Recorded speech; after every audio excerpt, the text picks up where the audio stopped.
àmì yẹn tá a fẹ́ lọ́dọ̀ fún àdìsí tí o ti máa rí and 50 something years tí o ti máa rí kó ti bímọ èmi bímọ náà. ọpẹ́ ní kọ́lọ̀ ẹ kọrin ọpẹ́ kan kọ́lọ̀.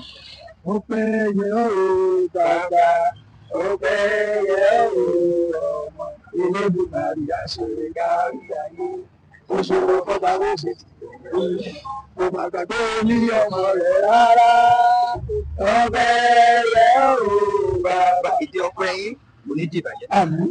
lórí pé mo rírì Ọlọ́run nínú ayé yín oṣù 9 lẹ lò nínú oyún pẹ̀lú ibi.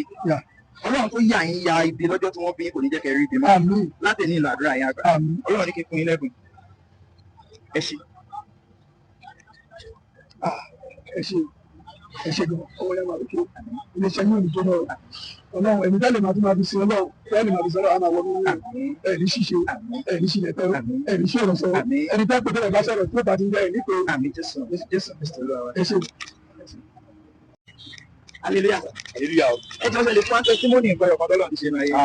nǹkan tí Ọlọ́run ṣe máa rí ní pọ̀ gan torí I can remember that was 2022 that I was taking diary so I put my wedding date that was November 17, 2022 and everybody disappointed me. I was like crying in my room. Mo gbé yàrá kan ní Mọ̀lẹ́tẹ̀ ní Mọ̀lẹ́sì ní number 6 Mọ̀lẹ́sì street ní Mọ̀lẹ́tẹ̀ Ìbàdàn. So in fact ó jọ mí lójú gan mi mọ bọ́lá ṣe ṣe yá nìyẹn. So I have to tell my wife that if you believe in Christ that our story is going to change. That if you follow me tọkàntọkàn to the nígbàgbọ́ pé yes nínú yàrá tá a wáyé we are going to move to a flat that without expect Ọlọ́run máa ṣe fún and we did our wedding that was our following year without one naira in my hand. My friend from nowhere they just help me. It's not only I married from Jos, I traveled to Jos with 1.5 million. So I could donate for me from nowhere. So I'm from there. I'm a educator. I'm coming to change. ṣe lè kọrin ọpẹ́ kankan lọ. Mo lè kọ́. Mo dúpẹ́ mo fòye fún Olúwa. Mo dúpẹ́ mo fòye fún Olúwa. Wọ́n tó rí mi rajà lọ́wọ́ bàbá òní kó sí. Mo dúpẹ́ mo fòye fún Olúwa. Ọlọ́run ní kí n fún yín lẹ́bùn. ẹ ṣé.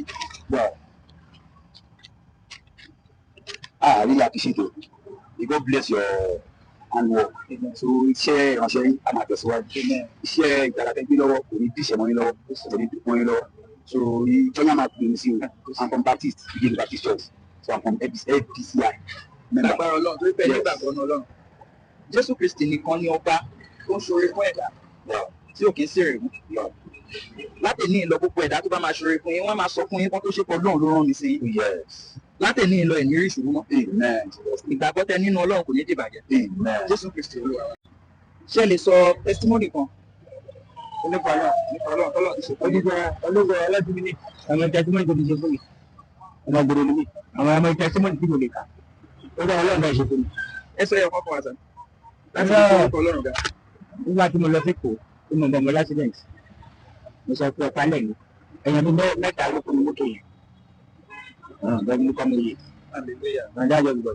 Ẹ lè kọrin ọpẹ́ kan sọ Ọlọ́run. Máa kọ̀ ó ṣe àyọ̀pẹ́ yọ Ó ṣe àyọ̀pẹ́ yọ. ó yọ Ó ṣe àyọ̀pẹ́ yọ dàyọ̀. Ó ṣe àyọ̀pẹ́ yọ. kábíyèsí wọ lọ. Olúwa àdúpẹ́. Ọlọ́run ní kí n fún yín lẹ́bùn. Ẹ ṣé. àyọ̀pẹ́ sí yọ lọ́nà ó yọ. Ẹ dúpẹ́ lọ́wọ́ Ọlọ́run. Ọlọ́run ó ti yẹ tábà tó padà ríra àwọn míì ń ṣe green street àwọn mú kòló wọn wà mẹ́ẹ̀ ẹ pé ó yẹ ọ̀nà. Lọ́wọ́ àlàsà ẹ wẹ̀ yín. Happy birthday to our chairman, Funsho, Wole Funsho, in Anfani Parish, headquarter in Ibadan. Challenge. Happy birthday to you, sir. Long life and prosperity. Ìgbà ọdún ọdún kan. Ojú yóò ní rí ìdìmọ́ láéláé. Ọlọ́run máa pèsè fún ẹ̀ ní dèrò Jésù Kristi Olúwa. Kírísítẹ́nì ẹni gbàgbọ́ ní Ọlọ́run. Àbẹ̀lú. Ẹ sọ orin kan tọ́lọ́run ti ṣe fún yín. Ẹ súnmọ́ bí. Mo dúpẹ́ fún ọ̀pẹ Ọlọ́run tó. Ẹ súnmọ́ bí. Mo dúpẹ́ fún ọ̀pẹ Ọlọ́run tó dá mi sí orí bẹ́ẹ̀. Ẹ sọ orin kan tọ́lọ́run ti ṣe inú ayé yín rí. Give us a testimony. The testimony that God has done for me is when I was last year December, I get an answer that nothing happened to me, just the car that all. Praise the Lord. Ṣé lè kọrin ọpẹ́ kan? Orí ọ̀pẹ rẹ̀ sóhun ló gbà mí là. Orí ọ̀pẹ rẹ̀ sóhun ló ní mi sọ. Ìdí bá kì í ṣe ọ̀pẹ rẹ̀ ìlú òde wà láéláé. Orí ọ̀fẹ́ rẹ̀. Ó yà Òun ló ń bá mi là. Orí ọ̀fẹ́ rẹ̀ ṣóun ló ń lè sọ̀rọ̀. Tí kò bá kì í ṣòro ọ̀fẹ́ rẹ̀ èmi ò lè wà láàyè. Ọlọ́run rán mi sí. Ó ní kí n fún ilé ẹ̀bùn pàtàkì ẹ̀ face camera máa bọ̀ báyìí. Ẹ ṣe. Ọ̀pọ̀ ìṣègùn nìkan. Ọlọ́run máa wà pẹ̀lú rẹ̀. Àmín. Ojú òkú rẹ̀. Àmín. Ìtẹ̀síwájú nínú gbogbo pẹpẹ ní ayé náà ṣe fún rẹ̀. Àmín. Ẹ máa wọlé máa bẹ̀rẹ̀ rẹ̀ ṣiṣẹ́. Àmín. Jésù tó bá wà. Torí pé nígbàgbọ́ nínú Ọlọ́run. Torí pé nígbàgbọ́ nínú àdúrà. Torí pé ní ìgbàgbọ́ pé Ọlọ́run ló ń ṣe ohun gbogbo láti inú gbogbo. Mo gbà ládùúrà gbogbo kùdìẹ̀kudiẹ tó kùnú ayé yín lónìí. Ọlọ́run á bá yín mú kúrò. Àmín Jésù. Láti ní ìlọ ẹ̀ ní lásídẹ̀ntì mọ́. Àmín. Ẹ̀ ní ṣubú ara. Àmín. Ẹ̀ ní ṣubú ọ̀run. Mo ní ìgbàgbọ́ nínú Ọlọ́run. Ṣé ẹ lè sọ nǹkan ẹyọ kan tó jẹ́ testimony tọ́lọ́run ti ṣe nínú ayé yín rí?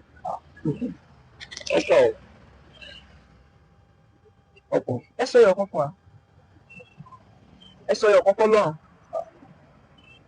Wọ́n kọ́ tẹ̀dá ẹ̀mí mi sí pọ́tọ́pọ́lọ́pọ́. Ó dẹ̀dá ẹ̀mí mi sí àti ìyàwó àtọmọ pọ́tọ́pọ́lọ́pọ́. Ọ̀nà tó ń gbà ó kọjá òye. Ṣé ẹ lè sọ narration ẹyọ kan tí gbogbo àgbáyé lè tara yín yin Ọlọ́run?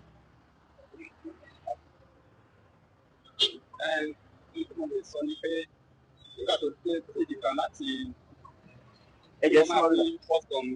Okay. Yóò sí ẹ̀sìn níbẹ̀ tí mo fi ògbó fún Ọlọ́run Olódùmarè. Ẹni mímọ́ tó ń gbé ní fọ́kàn ayé òun. Kábíyèsí. Mo rí ìyá mo dẹ̀ rí ọmọ. Kábíyèsí. 50-50 ní mo sáìn nígbà yẹn. Táìmù yẹn dẹ̀ lélẹ̀ 1000 ló jẹ́ olórí owó tó wà lọ́wọ́ mi bẹ́ẹ̀. Kábíyèsí Ọlọ́run. Mo fi ògbó fún Ọlọ́run tàgbà gbogbo ẹ̀kọ́. Ìnáwó tó wọ́n ti di 150,000. Wọ́n dẹ̀ gba owó oxygen lọ́wọ́ mi. Ìyá gba oxygen, ọmọ gba oxygen. Kábíyèsí Ọlọ́run. Ọlọ́run tàdá wọn sí Olúwa ṣe é. gbogbo ọ̀nà. Olúwa ṣe. Ṣé ẹ lè kọrin kan sí Ọlọ́run orin ọpẹ́? Mo lè kọ́ ní ọpẹ́ Ó yá. ní ọ̀fíà náà tí màá bẹ̀. Ọpẹ́ ní fọ́lọ́. Ìjọ mímọ́ sọ wípé ọba ti sọ ẹ̀mí dayọ̀ olótùnú ọ̀tá mi Jèhófà ní Olúwa ọba gùnì mo dúpẹ́ ìdásílẹ̀ ìjọ mímọ́ tó sojú ẹ̀ ní. Hallelujah. Ọlọ́run rán mi sí i, ó ní kí n fún yín lẹ́ńbílòpù. Ẹ ṣí. Thank you very much. I appreciate. Ìjọ mímọ́ nìkan. Àmín. Ọlọ́run ìjọ ṣẹlẹ̀ bí àyẹ̀wò ní di oúnjẹ òdi wa mú. Àmín. Àròtú rere ni àti ojú rere Ọlọ́run. Àmín. Ìjọ Ọlọ́run alààyè tó ń dojú Ọlọ́run fún ìdí kàbí òmíràn. Àsìkò lẹ́yìn tá a fi ń lọ ìjìyà Jésù. Ìjìyà lórí àgbélé púpọ̀ ní jásá. Àmín Jésù. Àmín Jésù. Gbogbo wa ara nígbà. Àmín Jésù. A ṣe dédé. Àmín. Torí pé nígbàgbọ́ náà àdúrà, ẹ dẹ̀ nígbàgbọ́ náà Ọlọ́run.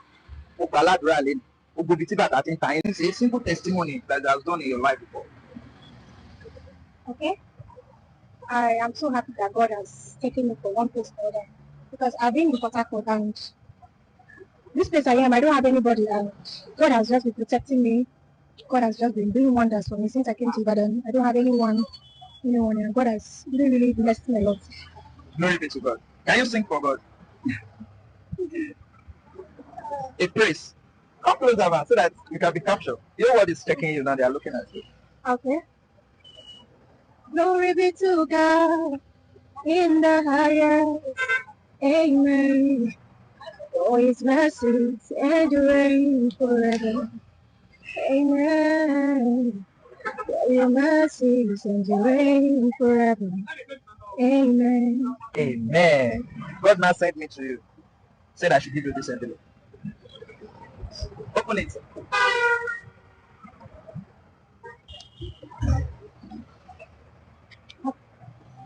Thank you. I'm so happy. Thank you, sir.